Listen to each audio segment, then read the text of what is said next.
Alright,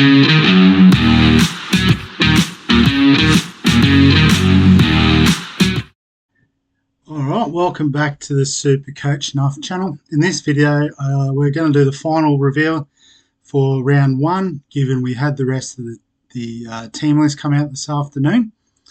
But before we do that, I just want to jump in real quick, and I know this isn't even a bloke who's in the SuperCoach NRL leagues. This is in another league I'm in with a few blokes from, I guess, a mate of mine that I work with. We used to work with, the guys he works with now in the Robert Brody Cup. But I guess the player, we can't see his team at the moment, obviously, because it's not locked out yet. But N Block SuperCoach Julius has already scored an 11.59 for the round.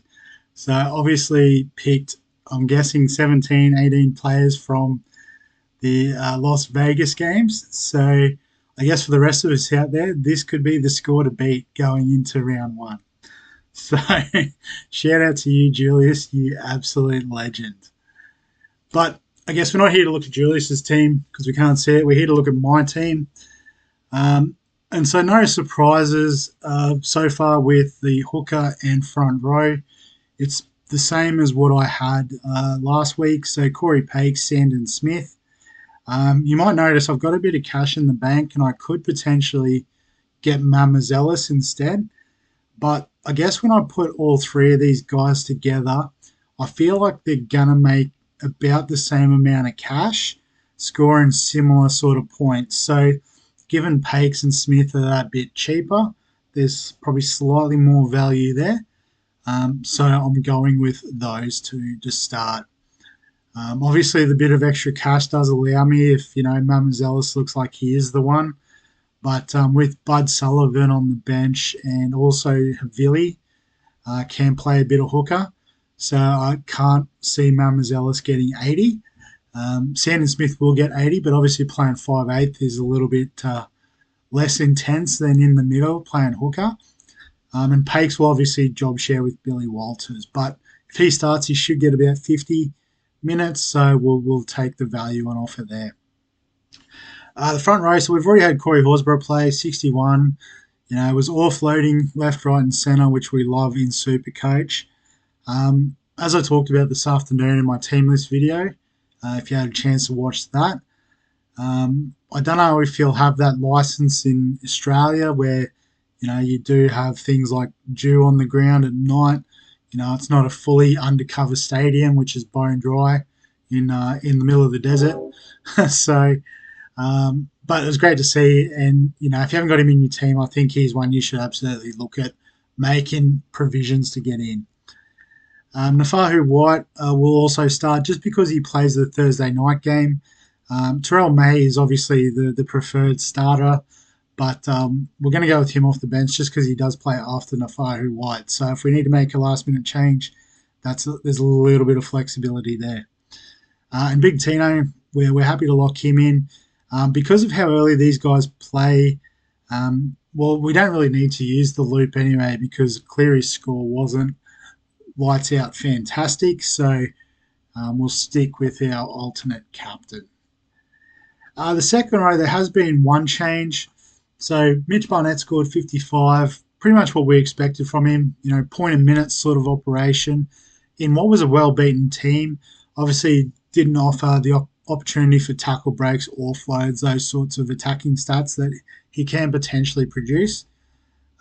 So 55 is perfectly fine from Barnett to begin. Got Tommy Gilbert, and I guess the news around him getting the captaincy at the Dolphins really just locks in his position in that team. So you imagine he'll play pretty big minutes. We know what he's capable of when he does get those minutes. So even though, again, I have a bit of money in the bank and I could go up to like a Kalonga-Matangi type pick, I've decided to stick fat with Tommy Gilbert. Cobra Hetherington, named in the 13. They've got Billy Walters and Brendan Piakura on the bench, so only 2 middle forwards on the bench. And obviously, Payne Haas and Pat Carrigan can play big minutes. So there is like a somewhat of a ceiling there for from Hetherington, but I think, he's a workhorse, so when he's out there, he'll do the work. sort of real Madge Maguire type player. Kalmatua keeping him, very popular pick. So it is a bit of a following the crowd, but a couple of the other cheapy options have faded away. And again, I probably prefer these mid-price options that offer a bit of value to some of those guys that probably have a bit more value, or sorry, a bit more price behind them.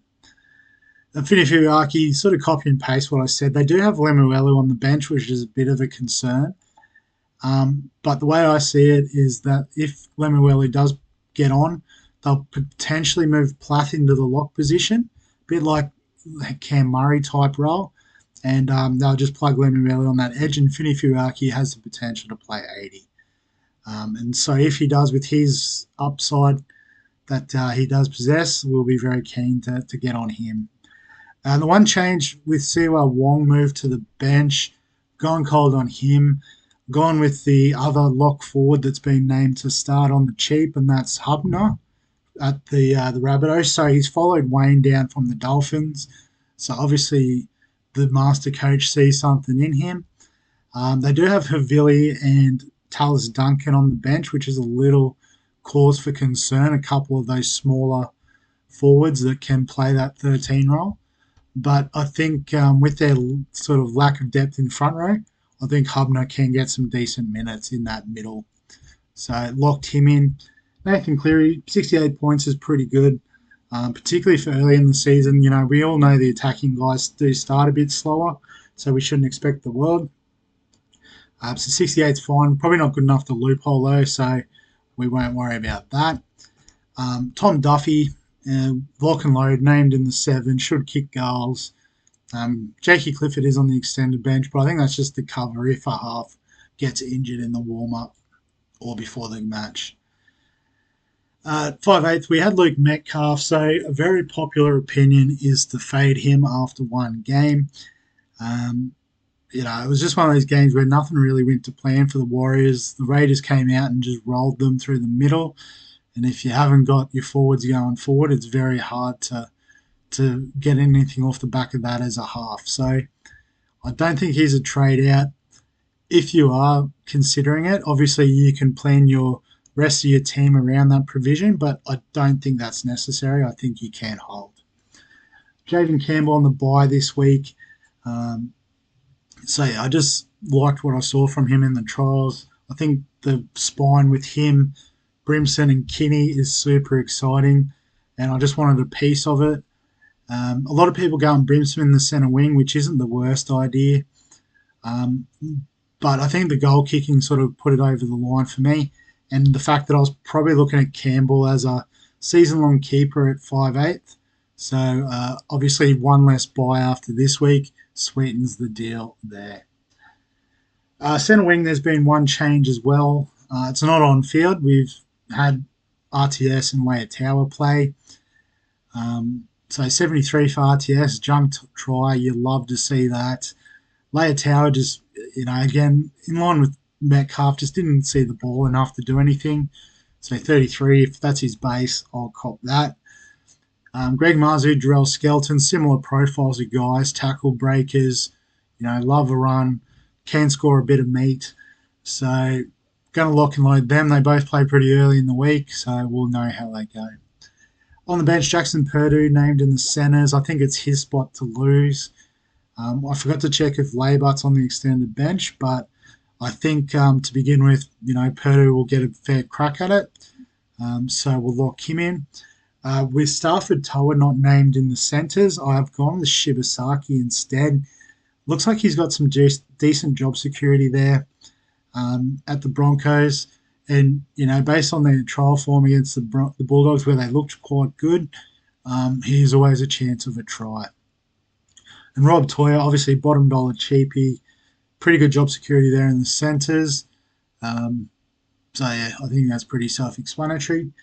And the fullbacks haven't changed either. So Tommy Turbo, Iongi, Kalen Ponga, he'll be my captain this week. All preseason we've heard about the stats that he's got against the Tigers, Titans, Dolphins, which are his first 3 opponents. Again, being the start of the season, we don't necessarily expect it to click from day one. But, as long as he's getting towards 100, we'll obviously be very happy with that as captain score this week. So that's the team going into round 1. Obviously, late mail might change a few things, but a lot of my guys do play a bit early in the week. I guess a one point of contention could be something happens with the Dolphins South game. Obviously, NRL being NRL and loving the TV money, they don't want to move the game. But I think worst case scenario is they'll just somehow shuffle it to Sunday night or even Monday. I know they did that in the past for a test match when the Suncorp Stadium got flooded. So probably something like that. Although they may even postpone the Tigers Knights game until that later time slot for the TV money. Who knows? But yeah, I guess for all those in Brisbane, I know being one of them, stay safe. SuperCoach at the end of the day is just a game. It's a bit of fun, and hopefully it can distract you from if bad things are about to happen. But on that flat note, I'll wrap it up there before I depress everyone. So as always, if you've got any questions, comments, thoughts, feel free to add them below this video. Give us a like if you enjoy the SuperCoach content. Subscribe. As I said this afternoon, there's been heaps of new subscribers. Great to have you all on board. Best of luck in the 2025 season, and we'll catch you in the next one.